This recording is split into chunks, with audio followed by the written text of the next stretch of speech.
ঢুকতেছে, এদিক দিয়ে খালি শুধু শুধু দুইটা খালি গাড়ি বের করছে। হ্যাঁ, ওই এসিয়াল একটা ঢুকছে যে দেখছিলেন, এসিয়াল এদিক দিয়ে ভিতর দিয়ে ঢুকছে, গাড়িটা দেখা যাইতেছে না এখন।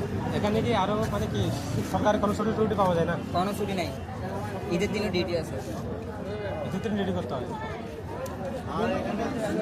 এটা কি শুধু যারা বাড়িতে যায় তাদেরকে 2 দিন দেয় বাড়িতে যাওয়া, আর নাইলে পুরো ডিউটি করে এখান থেকে ব্যারাকের মেয়েদেরকে দিয়ে ডিউটি করে।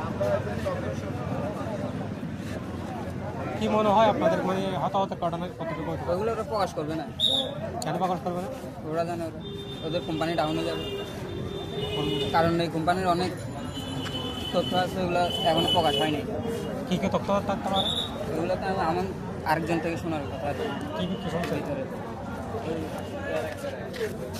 কী শুনছে?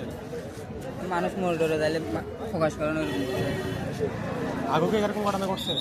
আগে আগে বলতে তো এরকম আগুন ধরে নাই, মানে এরকম দুর্ঘটনা ঘটছে আর কি ভিতরে।